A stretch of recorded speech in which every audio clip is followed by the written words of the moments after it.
Bismillahirrahmanirrahim. Assalamualaikum warahmatullahi wabarakatuh. Anak-anakku yang dirahmati Allah, kembali berjumpa dengan Ustadz Kis dalam mata pelajaran ilmu pengetahuan alam terkait dengan makhluk hidup dan ciri-cirinya. Nah, kemarin kita juga sudah belajar bagaimana pengelompokan, penulisan nama Latin dan sebagainya. Kali ini kita agak menjurus ke pelajaran Five Kingdom.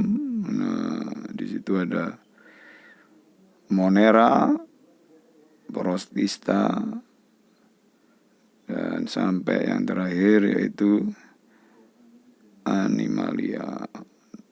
Nah, mudah-mudahan kali ini kita coba ngebahas dua dulu dah, Protista dan Monera. Ingat, video ini harus ditonton dari awal sampai akhir ya, karena kebanyakan laporan dari beberapa wali murid itu nontonnya di skip ya. Mudah-mudahan kalian tidak melakukan itu demi keutuhan pemahaman kalian, demi kebaikan kalian, bahwa pelajaran itu harus ditonton dari awal hingga akhir. Siapa tahu di tengah-tengah ada tugas. Nah, biasanya begitu ya. Yuk kita awali bersama-sama dengan membaca basmalah bersama-sama. Mudah-mudahan apa yang akan kita pelajari mendapat ridho dari Allah Subhanahu wa Ta'ala. Bismillahirrahmanirrahim. Sekali lagi tonton video ini dengan sebaik-baiknya, nggak usah diloncat-loncatin lah, atau di skip gitu, nggak usah ya, biar faham dengan baik dan benar.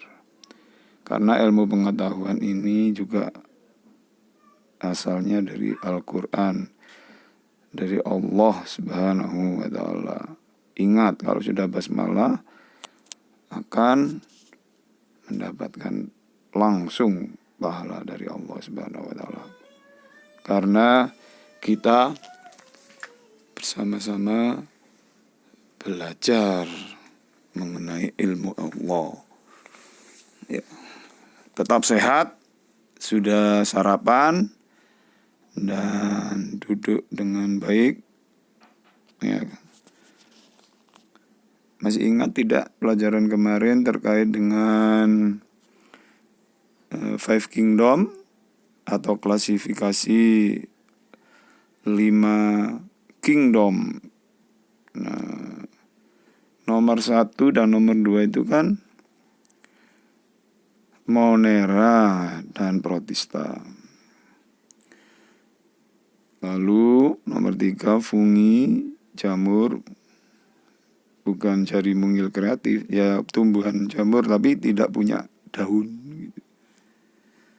Plantae, tumbuh-tumbuhan, dan animali. Nah, ini kita coba pelajari 2 dulu dah, yaitu Monera, yaitu hewan yang bersel 1, Protista, hewan bersel 1 dan lebih dari 1. Kalau nomor 1 itu hanya 1. Apa bedanya Monera dan Protista? Yuk kita belajar dengan sebaik-baiknya. Sekali lagi ya, harus tuntas nonton video ini.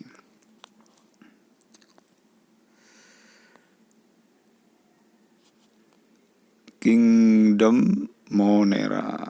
Nah, keluarga besarnya Monera kita kira begitulah. Tadi sudah disebutkan, yaitu makhluk hidup yang bersel 1. Kalau kita selnya miliaran ya. Nah, ini 1 berarti apa kalau bersel 1? Kecil ya. Ciri-cirinya Monera atau makhluk hidup yang bersel 1 itu belum memiliki membran inti sel. Nah, istilahnya disebut prokariotik dan hidupnya dalam perkembangbiakannya dengan membelah diri. Yang paling terkenal itu amoeba. Nanti Ustadz kasih gambarnya ya. Ya, intinya adalah Monera itu hewan bersel satu. Udah titik. Dan membelah diri. Tidak punya belum punya membran inti sel itu. Contohnya yaitu meliputi bakteri. Bakteri itu ada yang baik, ya. Bakteri itu ada dalam tubuh kita, ada, yaitu membantu pencernaan. Ya. Salah satunya itu Allah menciptakan makhluk kecil tapi membantu pencernaan kita, sehingga sari-sari makanan bisa kita serap dalam tubuh kita dari hasil makanan. Kalau kalian makan tahu atau tempe atau telur ayam gitu, nah ada bakteri-bakteri yang membantu itulah dalam tubuh kita dan gak kelihatan. Subhanallah. Ada lagi yaitu bakteri yang berguna bagi manusia. Caranya nomor 2 itu contohnya. Nah, ternyata Streptococcus itu bermanfaat untuk pembuatan keju. Kalau udah kokus itu artinya apa? Bulat nih ya. Kokus itu bulat. Nah, itu salah satu Monera, makhluk hidup yang bersel satu. Bisakah kita lihat dengan mata telanjang gitu? Ya tidak bisa karena sangat kecilnya. Nah, kalau tampak ya seperti di gambar itu. Nah, kalau kokus tadi berbentuk ya bulat-bulat. Sedangkan kalau yang agak pipih memanjang disebut bacillus. Nah, begitu ya. Yang ketiga, ganggang biru. Nah, itu adalah salah satunya yaitu Anabaina azola. Dia itu hidup bersama paku air. Untuk apa? Untuk mengikat nitrogen. Karena nitrogen ini juga salah satu ya unsur adanya atmosfer di bumi ini, atau ada kehidupan makhluk hidup yang ada di dalam air. Nah, begitu. Salmonella typhi. Nah, itu yang nomor 4. Ternyata ada juga bakteri yang tidak baik menyebabkan tipes, sehingga kita kekebalannya turun, terus imunitas kita turun, lalu terseranglah tipes. Bisa jadi kita makannya tidak teratur dan sebagainya. Tapi yang berkembang bakteri, sehingga menyerang tubuh kita, menjadi lemas dan sebagainya. Nah, itu salah satu contoh. Berarti ada bakteri yang bagus, ada yang bisa membantu pencernaan tubuh, ada yang menyerang tubuh. Ya, memang Allah menciptakan makhluk hidup berpasang-pasangan ya. Ada yang bermanfaat, ada yang tidak. Nah, begitu. Nah, gambar-gambar yang Ustaz tampilkan itu hanya bisa dilihat dengan mikroskop.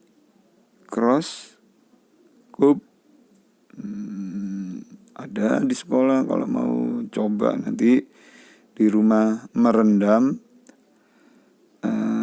rerumputan dengan air beberapa minggu, nanti akan muncul ini tuh makhluk hidup yang seperti ini. Kita lihat pakai mikroskop.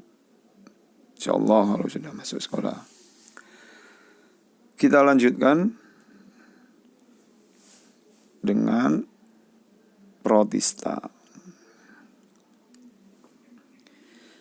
Protista ini juga kecil, makhluk hidup kecil. Kalau tadi Monera 1 sel, protista 1 sel dan banyak sel, bisa jadi 2, 3 dan seterusnya.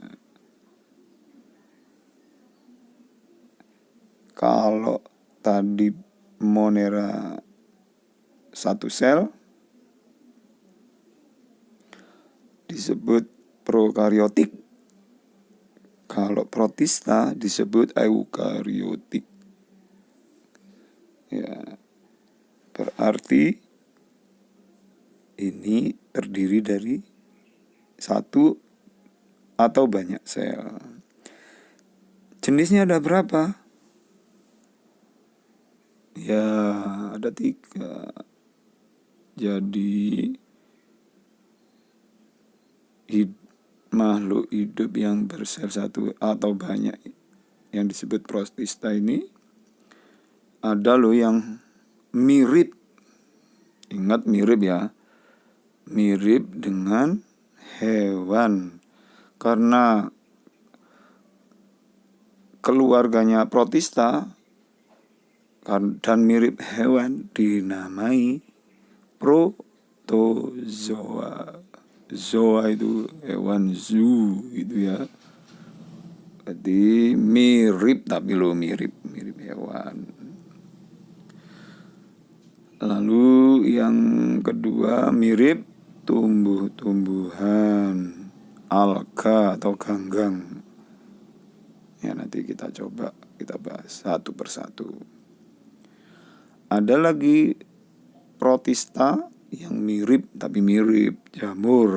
Nah, nanti kita coba bahas satu persatu. Yang mirip hewan dulu. Ya mirip hewan dulu deh, biar berurut kan ya.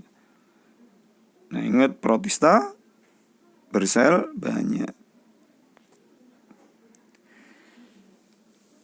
Protista yang mirip hewan harus diingat-ingat itu disebut protozoa. Nah memang mirip hewan, tapi seperti apa hewannya? Bentar lagi kita lihat. Ada namanya rhizopoda. Dia bergerak, poda itu artinya kaki ya. Kalau ada namanya anthropoda berkaki banyak. Kalau rhizopoda punya kaki, tapi bukan kayak kaki kita ya, kaki-kakinya itu. Tapi kakinya semu, artinya belum berbentuk kaki sebenarnya.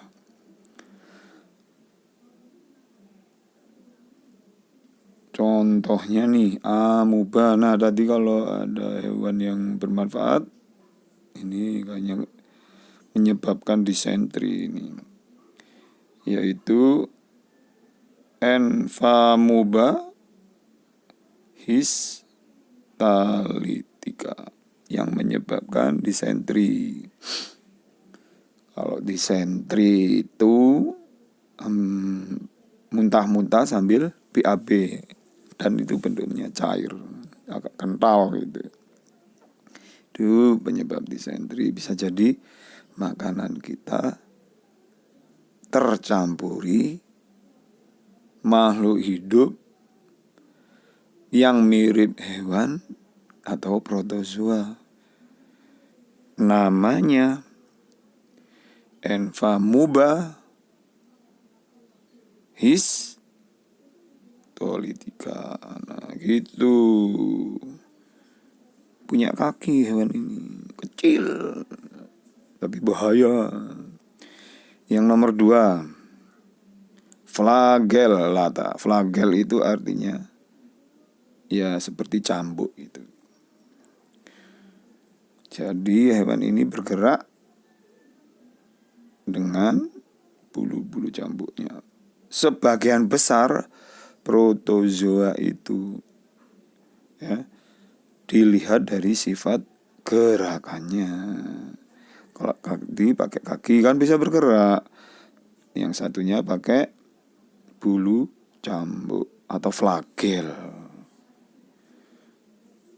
Contohnya, contohnya ini yang dibawa oleh lalat sese. Namanya Trypanosoma gambiense. Ya. Artinya penyakit tidur. Jika kalian digigit oleh lalat seperti ini, memang kelihatannya bagus ini lalatnya, indah gitu. Tapi harus hati-hati. Bisa menyebabkan penyakit tidur. Apa nama penyakitnya yang dibawa oleh lalat? Ya betul. Trypanosoma gambiense. Nah, lalat ini ditemukan di Cina. Oh iya, namanya aja ada bau-bau bahasa Cina. Gitu ya. Itu salah satu protozoa. Jadi protozoa itu didasarkan pada alat geraknya atau gerakannya. Yang berikutnya,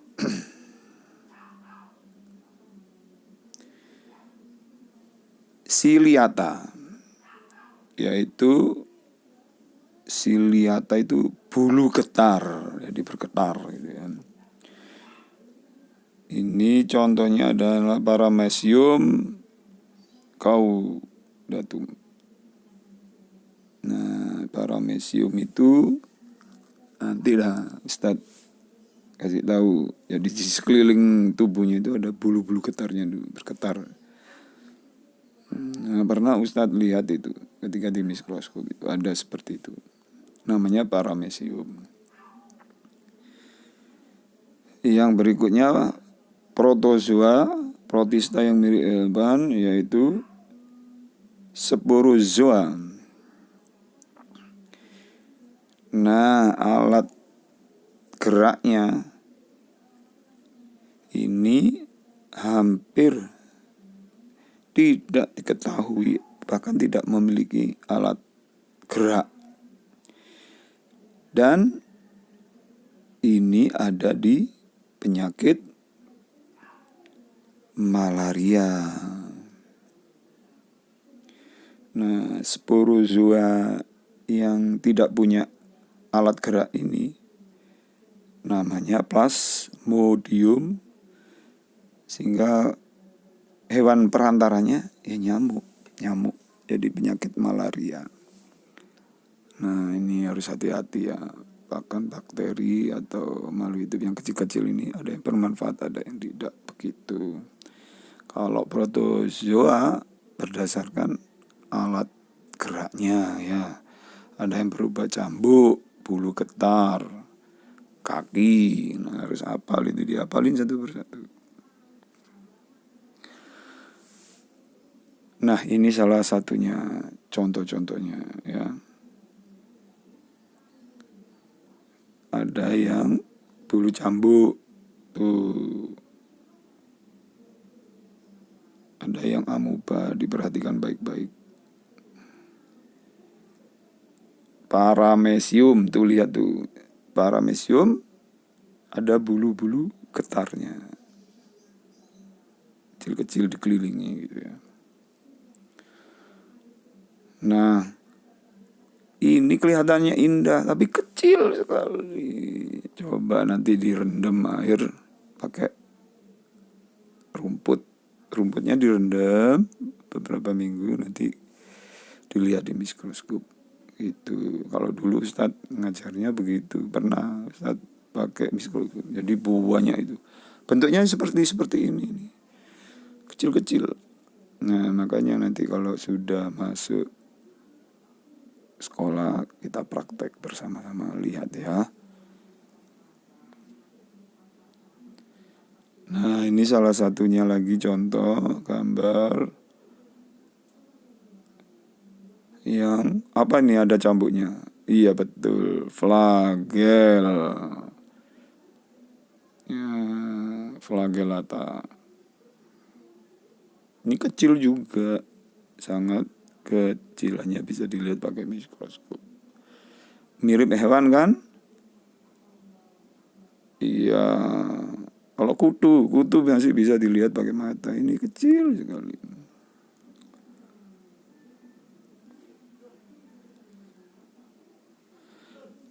Nah, tadi mirip apa? Hewan. Sekarang protista yang mirip tumbuh-tumbuhan. Apa banyak bermanfaat nggak nanti kalau tumbuh-tumbuhan? Ya, pasti bermanfaat lah. Nah, kita coba gambarnya dulu ya. Apa namanya ini? Alga atau ganggang. Nah, jenis-jenisnya yang mirip tumbuhan, yang pertama ganggang atau alga.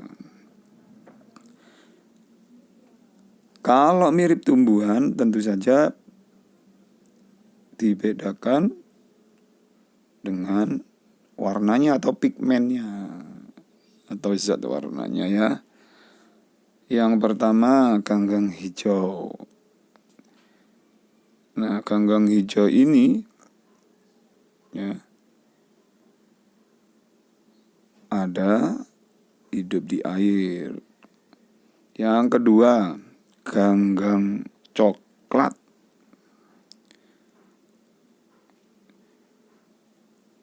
Nah, ini bermanfaat untuk bahan pembuatan. Iya betul, es krim tuh, yang suka-suka es krim tuh. Tapi tidak hanya itu, bisa juga makanan ternak dan obat-obatan, juga industri cat. Ya, itu salah satu manfaatnya. Tentu saja ya nggak sedikit, harus banyak karena pabrik cat. Inilah protista yang mirip tumbuhan disebut alga atau ganggang. Kalau mirip hewan, protozoa. Gitu ya. Yang berikutnya ganggang atau alga merah. Karena kalau merah digunakan untuk apa? Iya betul, ini makanan kesukaan ini ya. Ya, karena menghasilkan warna merah itulah digunakan untuk membuat agar enak itu. Tuh manfaatnya. Dari mana? Tumbuhan. Disebut apa? Ganggang. Yang keempat, ini disebut ganggang keemasan. Nama pigmennya dominan ya karoten. Pernah mendengar karoten? Beta karoten dan sebagainya. Ya, itu bermanfaat juga. Ya, sehingga ini bisa digunakan manusia. Mana yang disebut ganggang atau alga? Nah itu, ini disebut ganggang hijau. Wah, kok pernah lihat ya Ustaz ya di laut? Iya, ganggang hijau kan memang bermanfaat. Ganggang merah banyak digunakan manusia untuk apa tadi? Iya, untuk agar-agar. Keemasan. Nah, kalau lihat kayak gini, kumpulin, bisa digunakan. Coklat, coklat. Nah, hal-hal yang terkait dengan ya ini mirip tumbuhan ya, bukan tumbuhan. Nah, ini baru bisa dilihat dengan mata karena punya sel banyak sehingga membentuk koloni itu kelompok yang besar sehingga bisa dimanfaatkan oleh manusia. Ada yang tidak bisa dilihat, ada yang bisa dilihat. Nah, bagus. Mudah-mudahan apa yang sudah kita pelajari kali ini benar-benar kita memahami apa yang Ustaz sampaikan di awal tadi, yaitu semua ilmu dari Allah. Makanya kita harus belajar dari alam sehingga kita bisa mengambil kegunaan dan manfaatnya untuk kehidupan kita semua. Kalau sudah disebutkan tadi banyak kan manfaatnya. Nah, itu salah satunya. Mudah-mudahan apa yang sudah kita pelajari benar-benar membuka alam pikiran kita bahwa Allah itu Maha Kuasa dengan segala ciptaannya. Terima kasih sudah bersama Ustadz, dan jangan lupa tetap semangat belajar ya. Di mana saja kita belajar, di rumah, di sekolah, di alam terbuka, kita tetap belajar ya. Mudah-mudahan menjadi keberkahan kehidupan kita di masa-masa yang akan datang. Kita akhiri dengan hamdalah bersama. Assalamualaikum warahmatullahi wabarakatuh.